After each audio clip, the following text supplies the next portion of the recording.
perspectives économiques et valeur ajoutée du sport. Merci.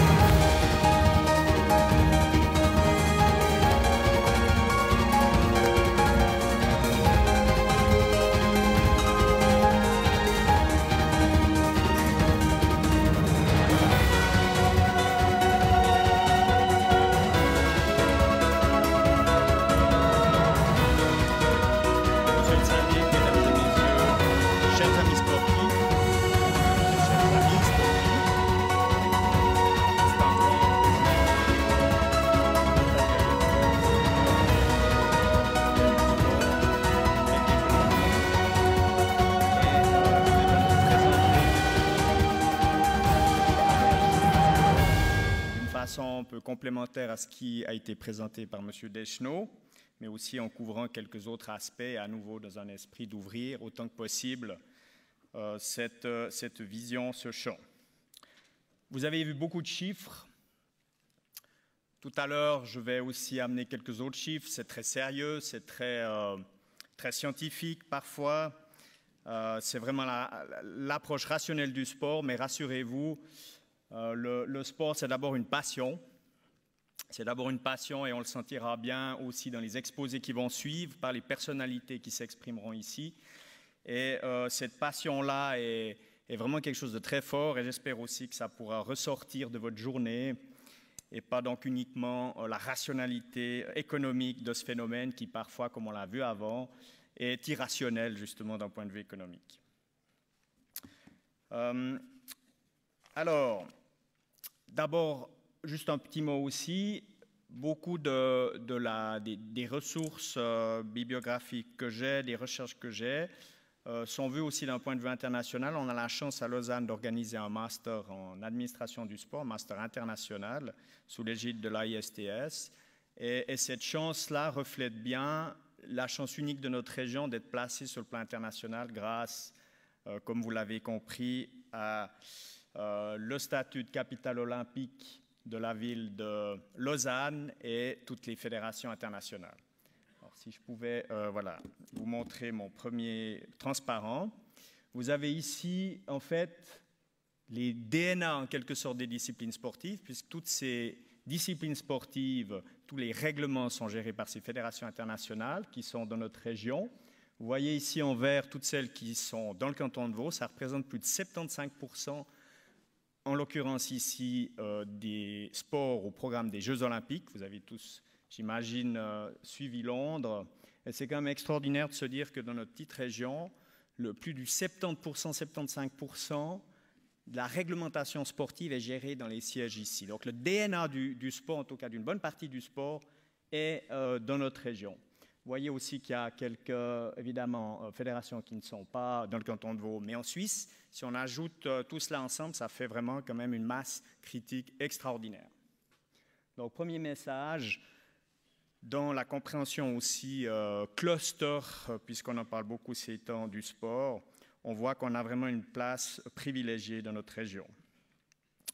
Vous avez ici les sports olympiques d'été. Il y a évidemment, bien sûr, aussi les sports olympiques d'hiver, avec, par exemple, à Lausanne, la fédération de patinage, la fédération de bobsleigh, et puis un peu plus loin à Thun, la FIS, ou le hockey sur glace à Zurich. Donc l'hiver est aussi bien représenté, et puis en plus des sports olympiques, on a bien sûr les sports non olympiques, non programmes. Ceux qui aimeraient y venir aussi sont très attirés dans la région, comme par exemple le squash, qui a une antenne maintenant et qui aimerait aussi pouvoir intégrer le programme olympique.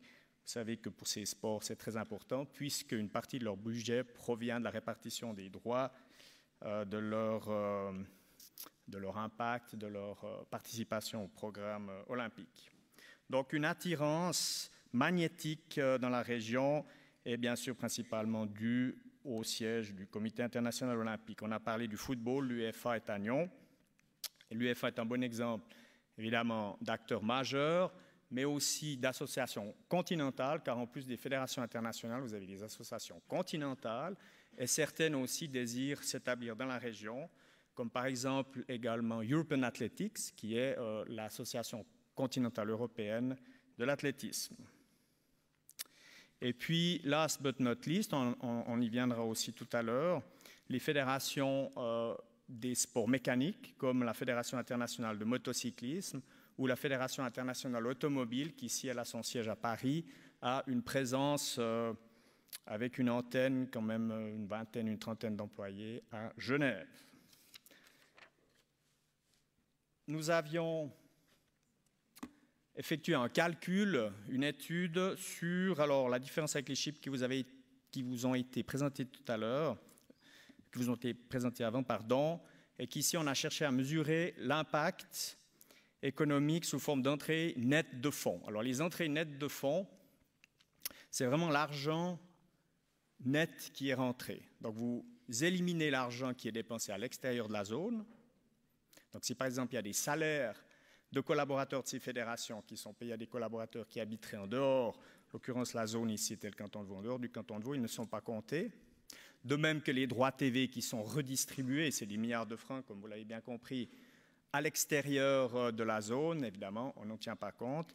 De même que les financements qui proviennent de la région, par exemple de nos autorités publiques, de l'État, dans le budget de l'État, on n'en tient pas compte non plus puisque l'argent proviendrait de la zone. Donc c'est vraiment un impact net. Et 200 millions, c'est quand même un chiffre intéressant et qui démontre l'aspect vraiment positif d'un point de vue économique ici. La même chose si vous avez des étudiants qui viennent à Lausanne étudier, qui viennent payer des finances d'inscription de cours, qui viennent dépenser leur argent dans la région, comme les touristes d'ailleurs, c'est vraiment un impact positif. À nouveau, bon, on va pas trop vous assommer avec tous ces chiffres, mais une perspective aussi hors association sportive, c'est quand même l'industrie des équipements. Nike et Adidas, c'est 25 milliards de chiffre d'affaires par année. On l'a vu avant, donc c'est plus que le chiffre d'affaires du sport en Suisse. Les revenus des JO de 2009 à 2012, donc y compris l'hiver, Vancouver et Londres, c'est 8 milliards.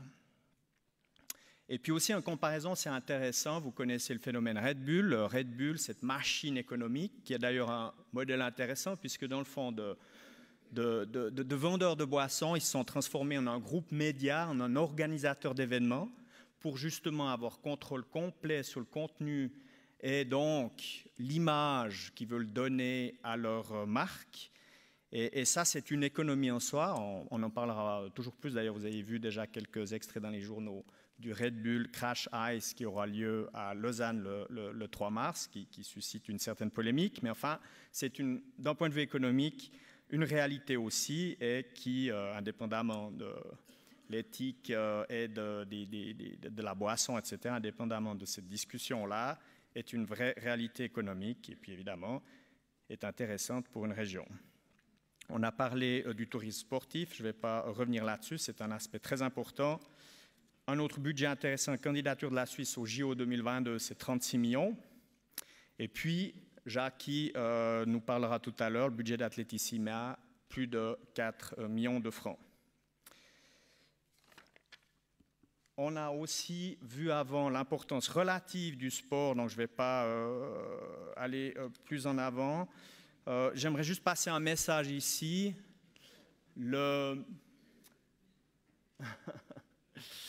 C'est cela, mais on parlera d'autres disciplines tout à l'heure. Rajouter que le sport est vraiment multisectoriel comme on l'a vu. Donc le sport est multisectoriel et touche la construction, touche le tourisme, touche les programmes de réhabilitation, la santé, etc. Mais ça, je crois que vous l'avez compris. On a aussi, M. Deschenaux a aussi introduit le secteur des sports mécaniques.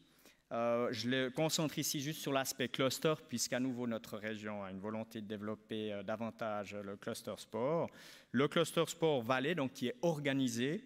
Vous avez ici une carte où vous voyez un peu la région qui est touchée en Grande-Bretagne. C'est 4500 entreprises, une bonne partie des équipes de Formule 1, Lotus, Renault, sauf erreur, Red Bull est ailleurs, M. Deschenaux me contredira si je suis faux, ou Ferrari évidemment est en Italie, mais les autres acteurs majeurs sont là-bas. C'est plus de 4 milliards aussi dans le cadre de ce cluster. On avait parlé de 6 milliards pour l'ensemble de l'Angleterre, ou 5 milliards. 38 000 emplois, dont 25 000 dans l'ingénierie. Donc vraiment intéressant. Et puis surtout, encore plus intéressant, la façon dont ils sont organisés, qui peut être aussi un exemple pour nous, donc sur les plans peut-être d'autres sports aussi, avec une association qui regroupe tous ces acteurs industriels et qui évidemment fournit des services à cette association.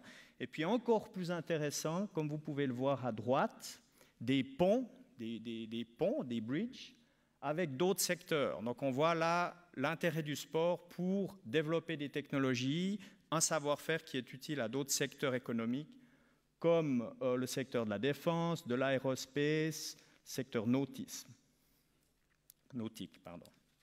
Donc ça aussi, c'est intéressant, puisque finalement le sport est aussi un moyen d'accélérer les développements, comme on le verra tout à l'heure, et de créer des technologies utiles. McLaren, que vous connaissez probablement bien, McLaren développe par exemple des vélos high-tech en utilisant tout son savoir-faire dans le domaine des matériaux composites.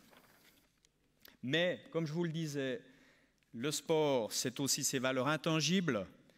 Vous avez peut-être vu cette photo sur un des calendriers de l'aide sportive suisse. Le sport, c'est l'excellence, c'est l'amitié, c'est le respect, c'est la joie dans l'effort, la non-discrimination, l'universalité, la solidarité. Et puis ça, même si on ne le chiffre pas forcément, c'est aussi une valeur ajoutée, si ce n'est pas évidemment la première, puisque c'est aussi souvent des projets de famille, c'est un véhicule d'éducation, de formation.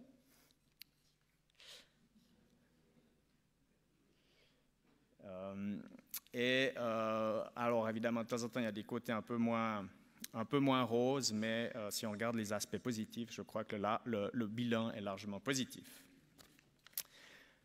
Un véhicule d'intégration sociale et de bénévolat, des photos que j'ai prises à Pékin et ensuite à Londres. Et puis, à ce niveau-là, évidemment, vous avez bien compris qu'on parle de dizaines de milliers de volontaires. Il y a d'ailleurs des volontaires, des bénévoles qui vont d'un jeu à l'autre, qui ont carrément une vie organisée autour du bénévolat tous les 4 ans à des Jeux olympiques. Et puis, à plus modeste échelle, mais vraiment avec la même idée également, une organisation de notre région qui tente à conserver ses volontaires, à attirer d'autres volontaires, puisqu'on a un phénomène d'érosion. Et il y a par exemple une sorte de plateforme des volontaires sportifs lausannois avec un passeport et également des services qui ont été développés. C'est un exemple. Peut-être que Jacques de la Pierre parlera aussi de comment Atletissima, il s'occupe de ces bénévoles qui, vous l'avez certainement bien noté, un événement comme Atletissima qui doit être rodé comme de l'huile, d'ailleurs comme une Coupe du Monde de ski. Les bénévoles sont quand même la force de l'événement si ils sont bien coordonnés, s'ils font un travail. Et il faut s'en occuper, il faut s'assurer qu'il y ait le moins possible de renouvellement à faire d'une année à l'autre. Donc ça, c'est aussi tout un domaine où il y a beaucoup de valeurs ajoutées, puisque c'est des valeurs liées à l'intégration sociale, à la valorisation de ces personnes, etc. Je ne vais pas épiloguer le plus longtemps sur sport santé. Il y a le paradoxe aussi, hein, vous voyez ici un fitness, et puis des personnes qui montent en escalator. Il y a beaucoup de paradoxes dans le sport santé, mais voilà. L'image d'une région, alors à nouveau, ce n'est pas Crans-Montana, mais je peux vous assurer qu'on serait tous extrêmement heureux si Crans-Montana devenait une étape obligée, annuelle, et surtout obtiendrait à nouveau les championnats du monde. Mais le principe est le même, image d'une région, dynamicité d'une région, rajoutant juste que les études sur le branding démontrent qu'il ne s'agit pas juste d'une fois organiser un événement sportif, mais d'ailleurs j'étais content de voir qu'il y avait toute une liste d'événements prévus pour Yverdon. Il faut continuellement alimenter cette image par des événements récurrents, des nouveaux championnats du monde. C'est extrêmement important, c'est comme une bouteille sans fond. Vous devez continuer à verser de l'eau dans cette bouteille, autrement votre image va rapidement perdre son dynamisme. Donc importance du sport sur le plan évidemment touristique via l'image. Innovation, recherche et développement, un des aspects aussi importants de la valeur ajoutée du sport. rappelant que toutes les technologies que vous allez développer dans le sport devront être accessibles à tous, en tout cas sur le plan des sports populaires ou olympiques. Donc sans exagération du prix de l'équipement, on se rappelle de la problématique des combinaisons en natation, où la combinaison qui devenait un outil technologique coûtait plus de 400 € et pouvait être utilisée que 2 ou 3 fois, et qu'il fallait 20 minutes pour pouvoir l'enfiler. Performant et plaisant évidemment pour les pratiquants, on veut quand même offrir du plaisir aux pratiquants, garantissant donc des chances égales, et puis surtout ayant un retour pour l'industrie. L'industrie est quand même un acteur extrêmement important du financement du sport, et il ne faut quand même pas oublier qu'on doit leur laisser aussi une place, une visibilité, et ça c'est important. J'avais une discussion avec le directeur général de la FINA, de la Fédération internationale de natation, quand je lui ai demandé alors comment ça se passe, ce passage des anciennes combinaisons de natation au nouveau, où c'est juste un short. Il m'a fait un petit sourire en disant « Ah, difficile. No honey, no money ». Ça voulait bien dire que dans le fond, là, on avait perdu à nouveau une place possible pour les speedos et autres, et que ça, après, il faut pouvoir encore aller négocier les contrats, négocier le sponsoring, et ça, c'est aussi quelque chose dont on doit tenir compte. Donc, vous voyez que le sport, il y a beaucoup de choses, il y a beaucoup de facteurs dont on doit tenir compte. En parlant des facteurs d'innovation du sport, donc ça, c'est une des valeurs ajoutées aussi au sport, il y a un phénomène intéressant, c'est juste ce message-là que je passerai ici, c'est le modèle open source. Beaucoup de sports et de technologies se sont développés d'abord en communauté par des pratiquants qui avaient du plaisir à partager ensemble leur invention. Le VTT s'est développé de cette façon. Récemment, vous avez peut-être vu aussi un reportage sur le polo-ton, qui est en fait le polo à vélo, et qui montre bien le démarrage d'un sport, le partage. Alors, je crois qu'ils utilisent une canne fabriquée avec un tuyau, et puis ils vont petit à petit faire évoluer leur règlement, faire évoluer également leur équipement. Et là, il y a un esprit de communauté, d'invention aussi, qui est très intéressant. Et d'ailleurs, dans les sports traînes comme le snowboard, les équipementiers l'ont bien compris, puisque souvent, ils sponsorent les jeunes pratiquants pour recevoir les feedbacks de ces jeunes pratiquants à 0 francs et ensuite pour incorporer ces innovations. Le sport est multidisciplinaire, puisqu'on voulait être plus multidisciplinaire, demande des connaissances dans beaucoup de domaines. C'est un phénomène complexe. Vous ne pouvez pas parler du dopage uniquement sur le plan médical. Il y a les aspects juridiques, il y a les aspects logistiques, des contrôles, etc.